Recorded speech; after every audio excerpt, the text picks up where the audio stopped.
Bineka belajar wujud yang nyata. Raih mimpimu juga cita-cita. Generasi emas Indonesia. Profil belajar Pancasila tanamkan di dalam dada. Profil belajar Pancasila, cerdas berkarakter itu kita.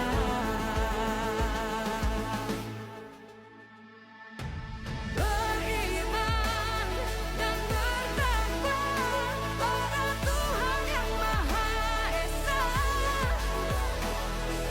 Berakhlak mulia pada kebinekaan global kita. Gotong royong berjiwa mandiri, berpikir kreatif dan bernalar kritis. Perbedaan bukan suatu halangan untuk kita saling bergandeng tangan. Bineka Tunggal Ika, semboyan negeri kita yang harus kita jaga bersama. Profil belajar Pancasila tanamkan di dalam dada. Profil pelajar Pancasila, cerdas berkarakter itu kita.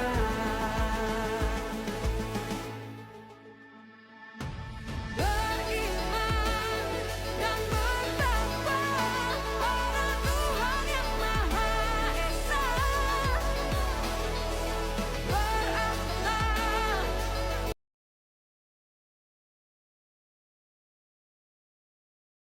Assalamualaikum Bu. Waalaikumsalam warahmatullahi wabarakatuh. Kata temen aku, Ibu manggil aku ya? Oh iya, cari dulu. Iya, tadi ada yang lapor sama ibu. Lapor apa Bu? Katanya Nabila nangis sama Balkis. Oh itu. Kenapa? Itu tuh tadi saya tuh minjem pensil Nabila, cuman saya nggak bilang Bu. Terus Nabilanya nangis tiba-tiba karena mungkin dia ngiranya pensilnya hilang gitu. Memang kenapa kamu ambil punya Nabila? Karena aku lupa bawa tempat pensil Bu. Jadinya aku minjem punya Nabila tapi aku nggak bilang. Oh begitu. Menurut kamu, apa yang kamu lakukan itu baik atau tidak? Tidak sih Bu. Soalnya kan aku minjem, cuman aku nggak bilang. Jadi itu sama aja ngambil punya orang nggak sih?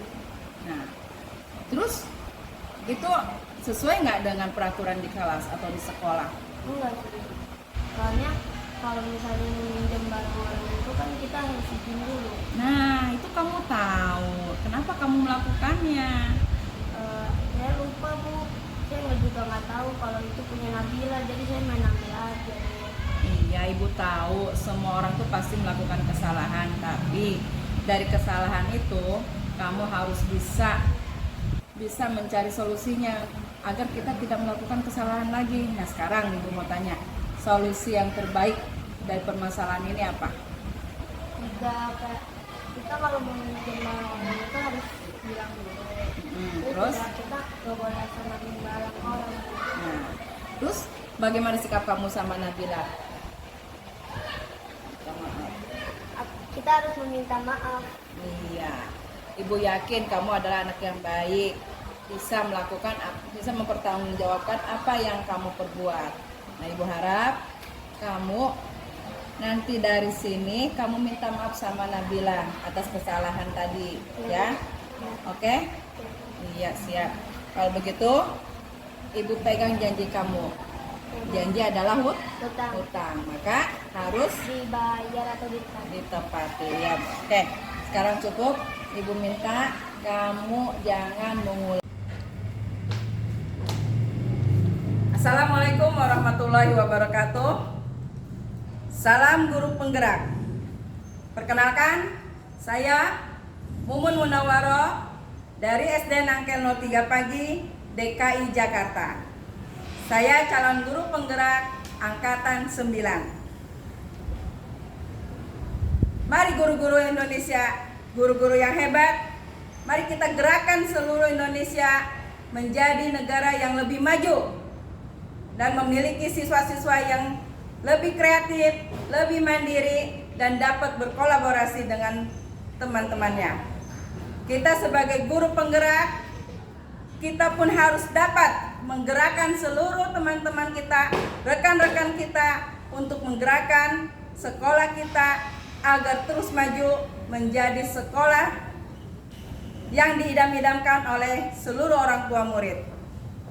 Salam guru penggerak, bergerak, tergerak, dan menggerakkan. Bapak Ibu guru hebat, hari ini saya akan melaksanakan diseminasi budaya positif di sekolah SDN Angkel 03 Pagi untuk memenuhi tugas terakhir pada modul 1 calon guru penggerak. Mohon pada Bapak dan Ibu guru hebat, saksikan video diseminasi saya. Sekian, terima kasih. Salam guru penggerak. Nah. Assalamualaikum warahmatullahi wabarakatuh. Alhamdulillahirrahmanirrahim. Wassalatu wassalamu ala asrofil anbiya'i wal mursalin wa ala alihi wa sahbihi ajmain. Alhamdulillah kita dipertemukan di tempat yang insya Allah penuh dengan barokah, dan salawat serta salam kita sampaikan kepada junjungan Nabi besar Muhammad Sallallahu Alaihi Wasallam. Yang saya hormati Bapak Kepala Sekolah SDN Angkel 03 Pagi, Bapak Haji Rohmat MSI, dan yang saya hormati Bapak serta Ibu guru yang hebat. Semoga selalu diberi rahmat oleh Allah Subhanahu Wa Taala. Amin amin ya rabbal alamin. Sebelumnya saya ucapkan terima kasih banyak karena dengan ikhlas mau menghadiri kegiatan saya yang mana untuk kegiatan terakhir di modul 1 yaitu diseminasi budaya positif. Ya, sebelum saya mulai, kita awali dengan pembacaan basmalah. Sebelum kita mulai kegiatan hari ini, kita membaca doa terlebih dahulu. Mohon kesediaannya kepada Pak Nur untuk memimpin doa pada kegiatan hari ini. Pada Pak Nur Rahim, saya persilakan.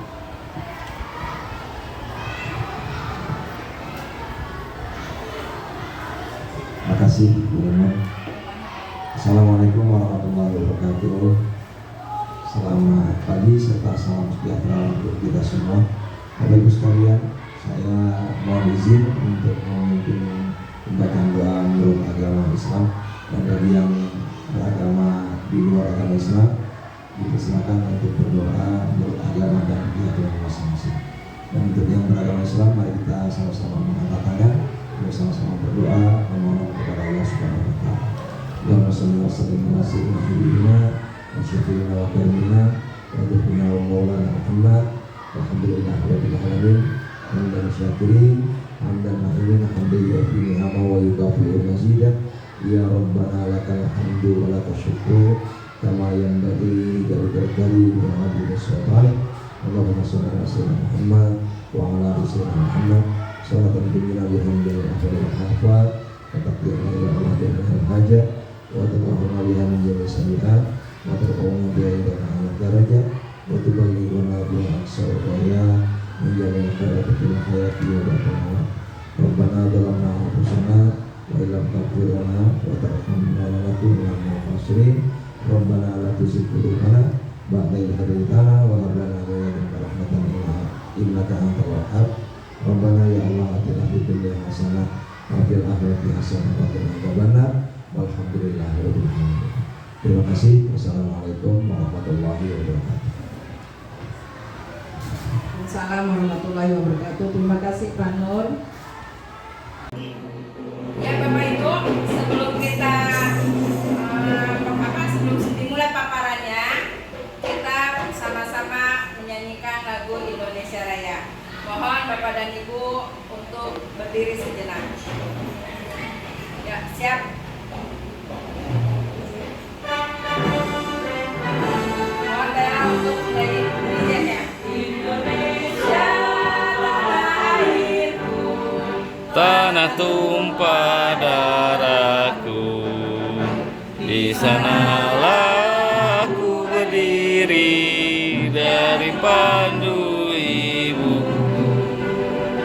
Indonesia kebangsaanku, bangsa dan tanah air.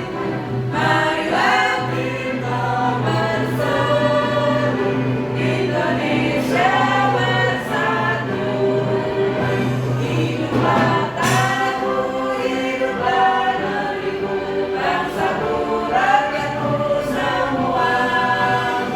Bangunlah jiwanya, bangunlah badannya, untuk Indonesia Raya. Indonesia Raya, merdeka, merdeka, tanahku, negeriku. Yang ku cinta, Indonesia Raya, merdeka, merdeka, hiduplah Indonesia Raya. Indonesia Raya, merdeka, merdeka, tanahku, negeriku yang ku cinta. Indonesia Raya, merdeka, merdeka, hiduplah Indonesia Raya.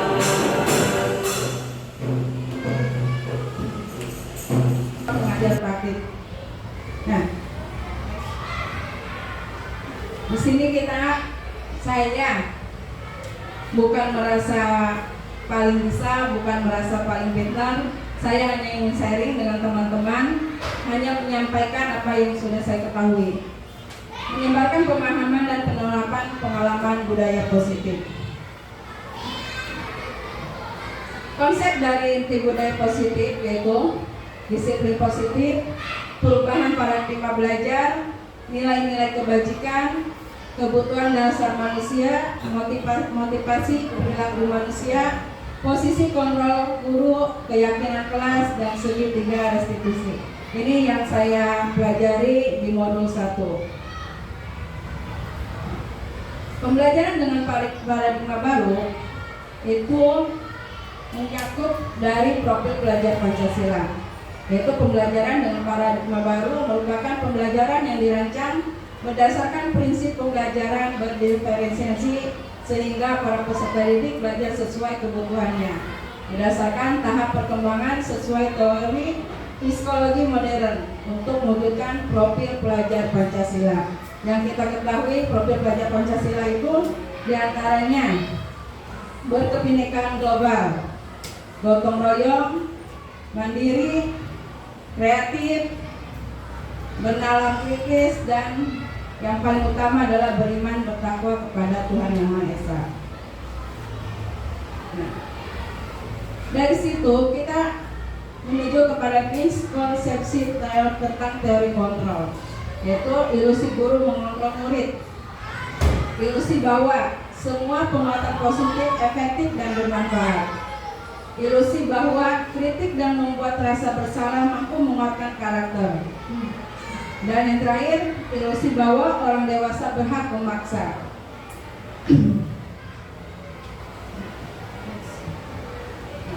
Merubah paradigma stimulus respon ke pendekatan teori kontrol, itu antara stimulus respon dan teori kontrol. Pada stimulus respon, realitas atau kebutuhan kita sama, tapi pada teori kontrol, realitas kebutuhan kita itu berbeda. Pada stimulus, semua orang melihat hal yang sama, tapi pada teori kontrol, setiap orang memiliki gambaran yang berbeda. Nah, yang ketiga, kita mencoba mengubah orang agar berpandangan sama dengan kita. Tapi kenyataannya pada teori kontrol, kita berusaha memahami pandangan orang lain tentang dunia. Yang keempat, perilaku buruk dilihat sebagai suatu kesalahan. Tapi pada teori kontrol, semua perilaku memiliki tujuan. Stimulus respon, orang lain bisa mengontrol saya. Tapi pada teori kontrol, hanya Anda yang bisa mengontrol diri sendiri. Saya bisa mengontrol orang lain, tapi pada teori kontrol, Anda tidak bisa mengontrol orang lain. Yang terakhir, pemaksaan ada pada saat rujukan gagal. Tapi pada teori kontrol, kolaborasi dan konsensus menciptakan pilihan-pilihan baru. Jadi apa yang kita harapkan belum tentu yang diharapkan oleh orang lain. Apa yang kita inginkan belum tentu orang lain pun menginginkan seperti apa yang kita inginkan. Next. Nah, selanjutnya itu disiplin positif. Disiplin berasal dari kata disiplina, artinya belajar. Disiplin mengacu pada disiplin diri yang memiliki tanggung jawab terhadap apa yang dilakukannya berdasarkan nilai-nilai yang diyakini. Disiplin positif merupakan salah satu cara penerapan disiplin yang bertujuan untuk menumbuhkan kesadaran serta memberdayakan peserta didik tanpa imbalan penghargaan atau reward, ancaman atau hukuman. Sebagai pendidik, tujuan kita adalah menciptakan peserta didik yang memiliki disiplin diri sehingga mereka berperilaku mengacu kepada nilai-nilai kebajikan universal dan memiliki motivasi intrinsik dalam perubahan perilaku ke arah mana lebih baik. Nah, nilai-nilai kebajikan, nilai-nilai yang disepakati bersama lepas dari suku bangsa, agama, bahasa, maupun latar belakangnya. Contoh dari kebajikan institusi atau organisasi yaitu yang dilihat dari profil pelajar Pancasila. Yang pertama, beriman dan bertakwa pada Tuhan Yang Maha Esa dan berakhlak mulia, berkebinekaan global, gotong royong, mandiri, kreatif, dan bernalar kritis. Sedangkan pada Ibu Primaries program diantaranya yaitu toleransi, rasa hormat, integritas, mandiri, menghargai, antusias, empati, keingintahuan, kreativitas, kerjasama, percaya diri, dan yang terakhir adalah keterampilan hidup. Dari keterampilan hidup dapat dipercaya lurus hati, pendengar yang aktif, tidak merendahkan orang lain, dan memberikan yang terbaik dari diri. Nah, itu semua kembali kepada diri kita. Mau dibawa kemana diri kita? Mau yang baik atau yang buruk? Tapi di sini kita harus lihat, harus sesuai dengan profil pelajar Pancasila. Sebelum kita minta kepada anak mengikuti apa yang ada pada profil pelajar Pancasila, setidaknya gurunya pun harus berubah terlebih dahulu. Next. Pada manusia ada kebutuhan dasar manusia. Kebutuhan dasar manusia adalah segala sesuatu yang kita lakukan untuk mendapatkan apa yang kita inginkan. Seluruh tindakan yang kita lakukan memiliki tujuan tertentu, dan semua usaha terbaik yang kita lakukan adalah dalam rangka agar kebutuhan dasar kita terpenuhi dengan baik. Nah, di sini ada 5 kebutuhan dasar manusia.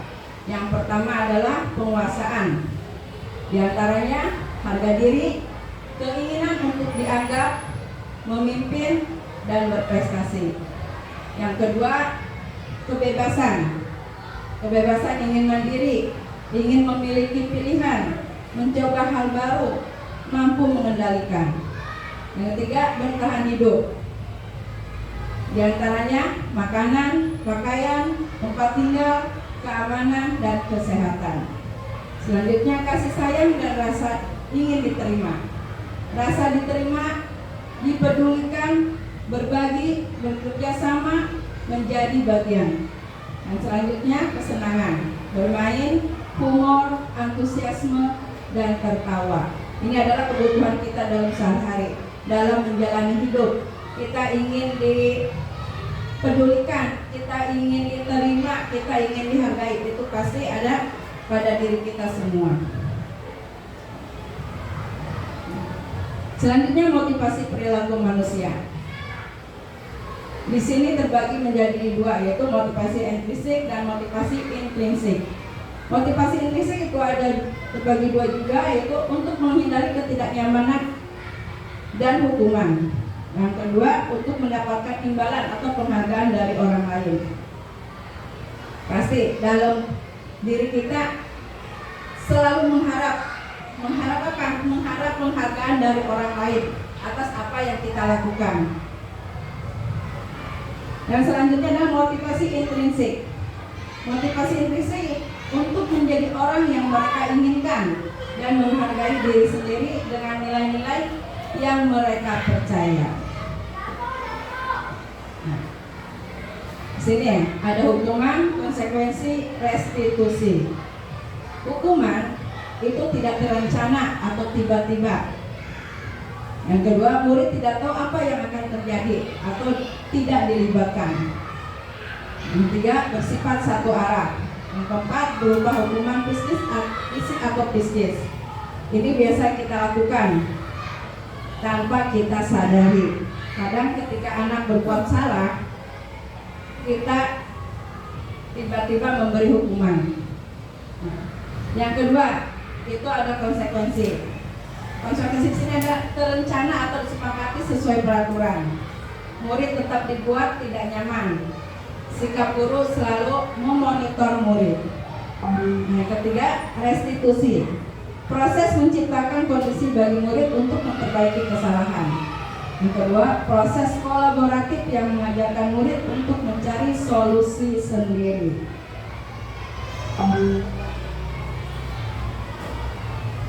Ya, kita es breathing dulu biar nggak jenuh. Ya, mohon Bapak Ibu berdiri.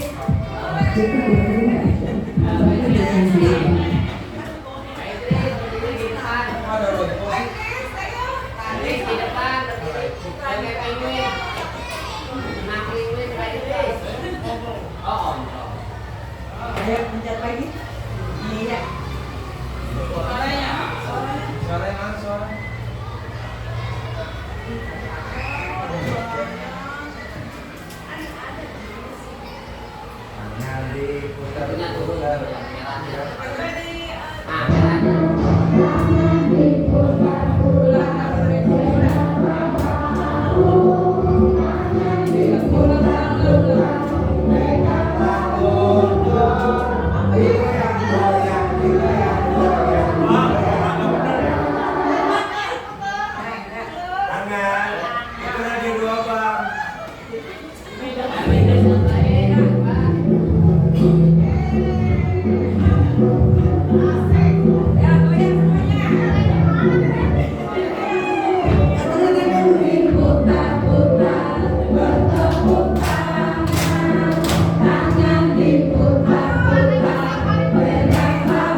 Ya, kita lanjutkan lagi.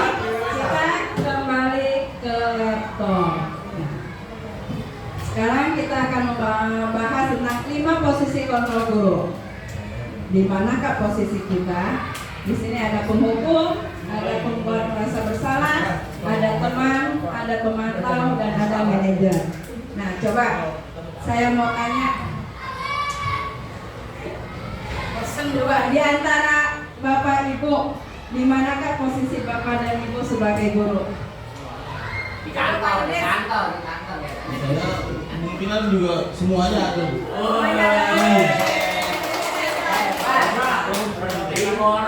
Kalau Bu Yuni, manajer Bu, manajer. Coba pasang Pemantau kayaknya. pemantau. Iya. Tahu aja, tahu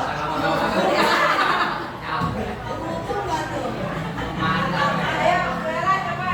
Apa ya? Teman kali ya. Teman. Ya, Bu Sri. Sebagai teman pastinya. Sebagai teman. Coba kalian. Tergantung situasi sih. Tergantung situasi. Iya. Jadi bisa dari lima itu bisa berputar, bisa salah satu penghukum dan sebagainya. Coba Bu Sri. Kenapa pilihnya? Sebagai teman. Sebagai teman. Bisa semuanya. Semuanya hukum dari Mengupload. Sebagai guru yang baik katanya harus memposisikan diri sebagai manajer. Betul. Sekarang saya sedang berusaha memposisikan diri sebagai manajer. Betul. Masih menuju ke arah sana. Siap. Memang harus beda ya. Beda jawabannya, beda. Beda ya. Iya.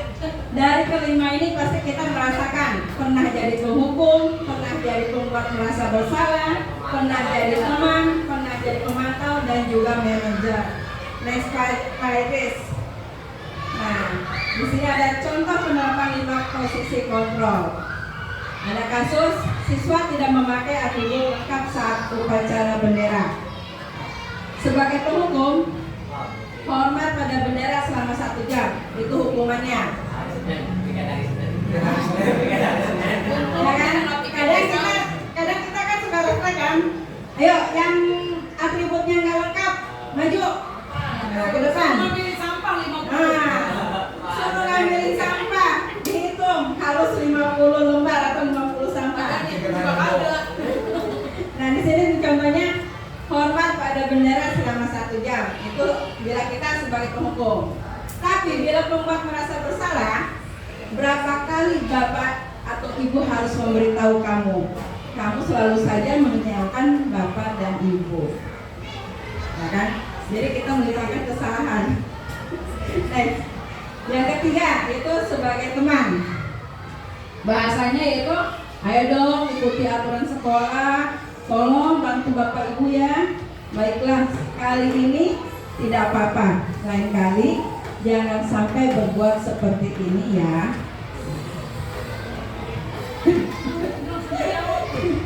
Terus sebagai pemantau, kalau kita sebagai pemantau mungkin bahasanya seperti ini. Kamu sudah melanggar peraturan sekolah, kamu tahu konsekuensinya. Setelah upacara, kamu beli atribut. Di koperasi jangan diulangi lagi. Oh gitu ya. Lanjut Pak. Nah, bila sebagai manajer, nih harusnya kita sebagai manajer ya. Apakah kamu tahu kesalahanmu? Kira-kira bagaimana kamu memperbaiki kesalahanmu? Jadi kita minta si anak untuk mencari jalan keluar dari permasalahannya. Kita sama-sama duduk bareng. Lanjut. Nah, tapi dari semua kesalahan siswa, dari semua peraturan yang pernah kita buat dengan siswa itu menuju kepada keyakinan kelas. Mengapa keyakinan kelas? Mengapa bukan peraturan kelas? Justru dari peraturan kelas yang kita buat, kita lanjutkan lagi kepada keyakinan kelas. Pembentukan keyakinan kelas yaitu pertama bersifat abstrak, dan kedua berupa pernyataan universal. Yang ketiga dibuat dalam pernyataan positif. Yang keempat sedikit saja agar mudah diingat. Kelima, sesuai dengan kondisi kelas dan sekolah sehingga mudah diterapkan. Dan yang selanjutnya, semua warga sekolah atau warga kelas dilibatkan dalam membuat keyakinan kelas. Karena kita bikin peraturan panjang lebar dari atas sampai bawah. Nah, dari peraturan, misalkan dari 10 peraturan itu, kita buat keyakinannya. Gak usah banyak-banyak, cukup 5 dari 10 peraturan kelas. Tapi kita tekankan kepada anak itu harus dilaksanakan. Lanjut. Nah, dari kesalahan dari 5 macam posisi guru tadi, lanjut kita ke segitiga restitusi, yaitu suatu proses dialog yang dijalankan oleh guru agar dapat menghasilkan murid yang mandiri dan bertanggung jawab.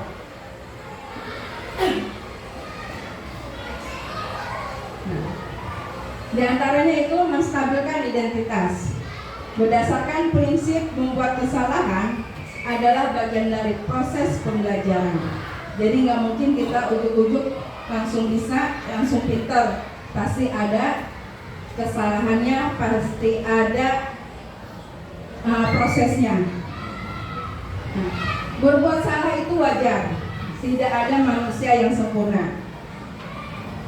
Ibu atau bapak juga pernah melakukan itu. Nah, ini bahasa yang kita sampaikan kepada anak ketika kita menegur anak. Kita menstabilkan identitasnya dulu. Atau dengan bahasa ibu atau bapak tidak mau mencari siapa yang salah, tapi ibu atau bapak ingin mencari solusi dari permasalahan ini. Kamu berhak merasa begitu. Kadang kan di kelas suka, Bu si A ngatain saya, Bu si B. Nah, itu kita tegur, kita ajak bicara dengan bahasa-bahasa yang lembut. Lanjut. Yang kedua ada validasi tindakan yang salah. Dari menstabilitas keyakinan, lanjut ke validasi tindakan yang salah, yaitu berdasarkan prinsip setiap perilaku berupaya memenuhi suatu kebutuhan tertentu. Ya, ini bahasanya. Kamu pasti punya alasan mengapa melakukan hal itu. Tadi kan kasusnya si anak tidak membawa atribut. Nah, pertanyaan yang kedua, padahal kamu bisa melakukan yang lebih buruk dari ini ya. Kamu patut bangga karena telah melindungi sesuatu yang penting buatmu. Yang terakhir, kamu melakukannya karena mempertahankan sesuatu yang penting bagimu. Pasti ada alasan ketika si anak melakukan kesalahan.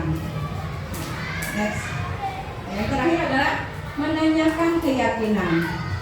Berdasarkan prinsip teori kontrol bahwa pada dasarnya kita termotivasi secara intrinsik, yaitu apa keyakinan kelas kita.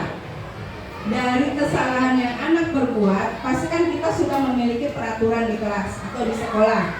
Contohnya, anak saat upacara minimal pada hari Senin, si anak harus menggunakan atribut lengkap dari topi, dasi, kaos kaki, dan seragamnya.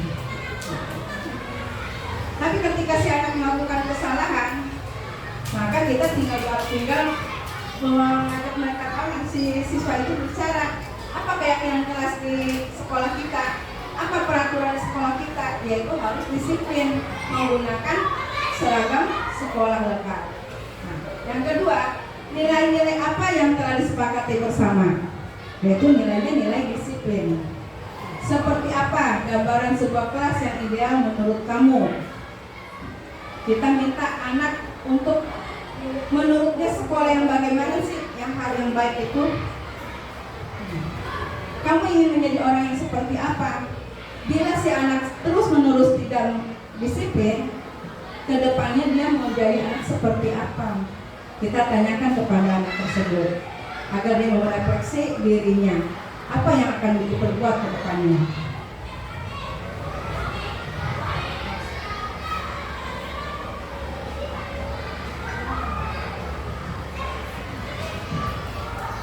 Nah, ini adalah contoh penerapan segitiga restitusi yang saya lakukan di kelas.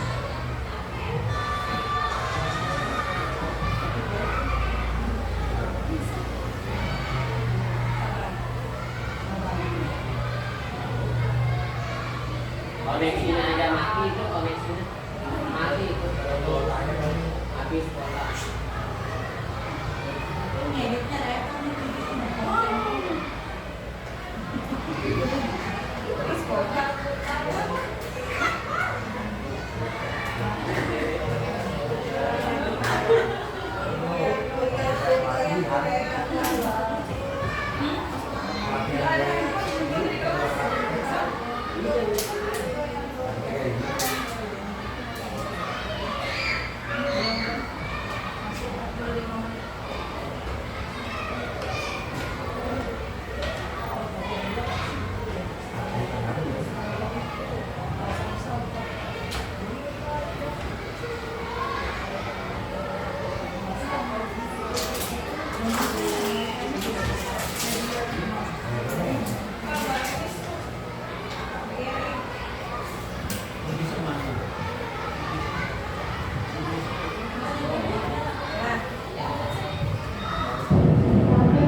Waalaikumsalam warahmatullahi wabarakatuh.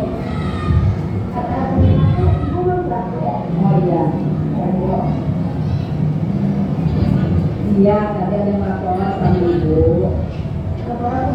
Katanya Nabila nangis sama Bang Fis. Oh itu. Kenapa? Itu tuh tadi saya izin pensiun laporan, cuman saya nggak bilang waktu terus habisnya nangis tiba-tiba kan itu dia ngurangin pensiunnya bulan. Memang kenapa kamu ambil punya Nabila? Karena aku di bawah tempat pensiun, jadinya aku minjemin Nabila tapi aku nggak bilang. Oh begitu. Menurut kamu, apa yang kamu lakukan itu baik atau tidak? Jadi soalnya kan aku minjemin ini aku nggak bilang, jadi aku sama aja mengambil. Nah, terus itu sesuai nggak dengan peraturan dari sekolah? Iya, soalnya kalau misalnya minjemin itu kan kita minjemin dulu. Nah, itu kamu tahu. Kenapa kamu melakukannya? Saya lupa aku juga nggak tahu kalau itu punya Nabila, jadi ini mengalah. Iya, ibu tahu semua orang itu pasti melakukan kesalahan, tapi dari kesalahan itu kamu harus bisa mencari solusinya agar kita tidak melakukan kesalahan lagi. Nah, sekarang ibu mau tanya, solusi yang terbaik dari permasalahan ini apa? Juga kayak kita kalau minjemin orang itu harus bilang gitu. Terus? Kita beberapa minjemin orang. Terus bagaimana sikap kamu sama Nabila? Kita harus minta maaf. Iya, ibu yakin kamu adalah anak yang baik, bisa mempertanggungjawabkan apa yang kamu perbuat. Nah, ibu harap kamu nanti dari sini kamu minta maaf sama Nabila atas kesalahan tadi, ya? Oke? Iya, siap. Kalau begitu, ibu pegang janji kamu. Janji adalah hutang, maka harus ditepati, ya. Oke, sekarang tutup. Ibu minta kamu jangan mengulanginya kembali. Kalau terdengar. Itu contohnya. Nah, mungkin dari Bapak Ibu lebih bagus lagi, lebih baik lagi. Nah, Bu Miriam, Bu Cendrawasih, cukup sekian dan terima kasih. Wassalamualaikum warahmatullahi wabarakatuh.